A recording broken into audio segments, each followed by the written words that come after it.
If it's planned, then someone's planned it. And if someone's planned it, they obviously don't have a great agenda for humanity, given what they're planning. So, the idea that this is all random, some people still believe it, is insane. The number of people it takes to impose their will on billions is tiny because of acquiescence. It's a script that's been planned a very long time. It's a script that keeps unfolding, and the government and authority statements are simply to justify the script. This is why they are incredibly contradictory, because at this point you need to say that to justify this part of the script. But at this point, you need to contradict that to justify this part of the script. And this is what's going on. You can fool some of the people some of the time and some people all of the time, but you can't basically scam all of the people all of the time. People say, oh, well, I don't know why we got to do this, and I'm seeing daft to me, but it's come up from on high, so we better do it. Well, why must you do it? And I know it's difficult for people. I know it's intimidating. And I know, well, I can't do this if I don't do that. I know. But where does it end if we go on compromising? The system has no power. That's a myth. The system has no power. The power the system appears to have is the power that the public gives to it. We give our power away. Well, most people give their power away to the system, which then recycles it back. And at that point, people think the system has power, but it's our power that's being recycled back. Because 8 billion people getting on for cannot be controlled by a relative handful unless the power of the 8 billion is handed to the handful.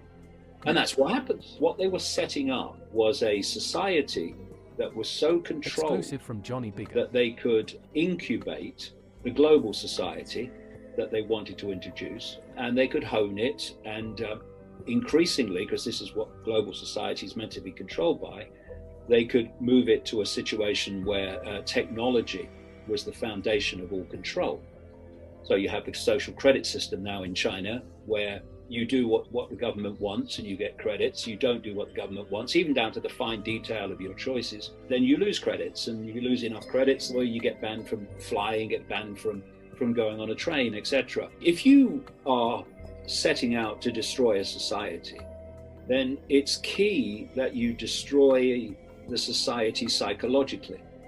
You destroy the self-respect of the society. You destroy respect for a society. They are destroying the respect and self-respect for American society, which dilutes resistance to its dismantling. They're playing the same game again, but to a greater extreme. You control billions of people by controlling their perception, which controls their behavior. If you don't have self-respect, you don't have personal self-respect, then you're not going to resist tyranny. If you look at every tyranny that's been brought down in human history, it's been brought down by people with self-respect who said, I'm not having it. We're not having it. We're not taking this. That's self-respect. But if you can delete self-respect, all that's left is submission. And one of the things that's going on in terms of this is, if you look at it from a certain angle, people have not researched this. They'll say, look, these bloody governments, they're bloody stupid. These bloody rules, they make no sense. Look at all the contradictions. And they want us to do this, and they want us to do that. That's all about destroying self-respect. That's what it's about. Because they know if they can destroy self-respect, that all they've got is submission left. So the point is that at the level of these psychologists, and that which is deciding all this and driving all this, they want you to see that the rules are nonsense. They want you to see that they are contradictory and make no sense. Because if they can get you to see it and you still do it, then your self-respect's been deleted.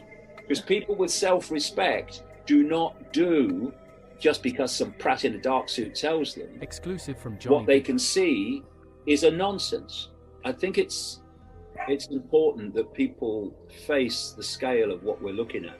This script is planned to get more and more severe. And when are we going to look it in the eye and wait for it to blink? Now or further down the road when more control systems are in place? And it's one of the things going on from what I've just said that they are trying to persuade you of is that resistance is futile. There's nothing you can do about it. It's about self-identity in the end, and it's about a perception of who we are and the nature of life itself, the nature of the I. If you self-identify only with your labels, the labels of a human life, a very brief human life, a very brief experiences with these labels, then the world looks a certain way. And people in uniform can look intimidating, and people in dark suits and, oh God, I've had this letter from the council. Oh really? Well, anybody got a bin? The way that you look at the world from that point of view, what I call 5 sense mind. Exclusive from Johnny Bigger. Is everything can seem very intimidating, it seems very frightening, it can seem very bewildering.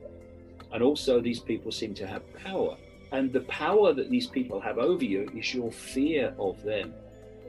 Their power is your fear of their power, which is only your power recycled back. When you go to another level of awareness, sitting cross-legged on a mountain here, anyone can do it. It's just a choice. And you self-identify in another way, not with the labels of a human life, which are just experiences, but with the true I, which is consciousness, an eternal consciousness, expression of consciousness, exploring infinity infinitely, then the 70 years and 10 in the human life, they look very different. And the people apparently in power look very different because, okay, I'm all that is, has been, and ever can be.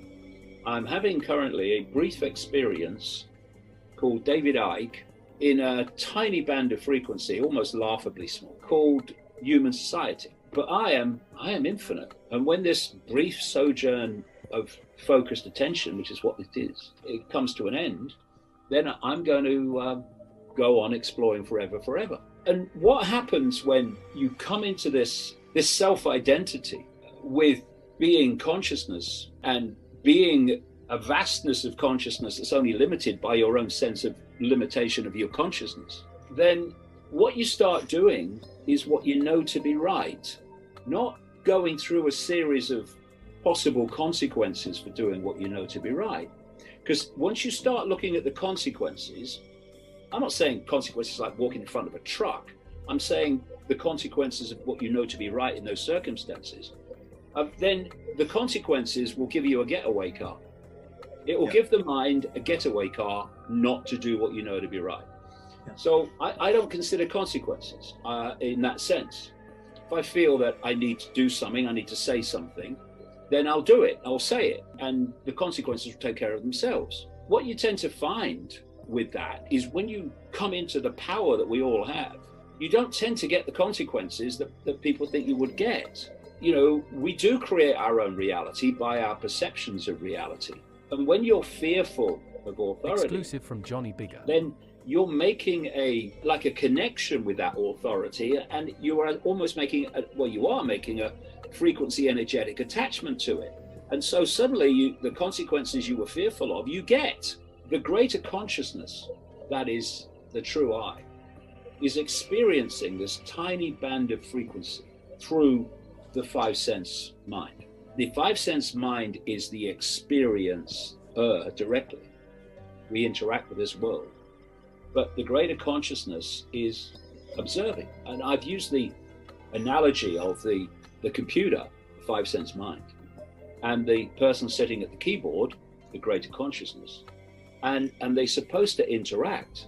We're supposed to be in this world, but not entirely of it while we're having a human experience. This code wants to disconnect the 5 sense level of experiencing from the greater consciousness. So basically what it's doing is isolating 5 sense mind from the big picture, the radar, mission control. And then once it's isolated it, I see it like a bubble. Then it controls the information that the isolated consciousness receives to form perceptions. So you get people who are all that is, has been, and ever can be, who think they're Ethel on the checkout and Bill driving the bus. That's all I am. I'm just Bill driving the bus. I've got no power. No, that's your experience. Exclusive from Johnny Bigger. What you are is infinity, ultimately having that experience. But if you're going to control billions of people, You don't want them aware of their true self and the true nature of reality. You want them isolated. I mean, isolated. So this takes us out of the bubble. This is our big connection to out there and the greater self. And for me, the true self, this infinite I, during a human experience through the five sense mind, that real self sits here. And it can express itself when the heart is open, when the cortex is open, or it can sit there behind a firewall of being ignored because the mind and the emotions, the head and the belly are in control of perception, which is what the cult wants. But when you open this, everything starts to change in so many ways. First of all, you start to realize that your life is starting to change. Suddenly, you've got more synchronicity in your life. Exclusive from Johnny Bigger. You start to notice more and more coincidences where you're kind of in the right place at the right time, meeting the right people.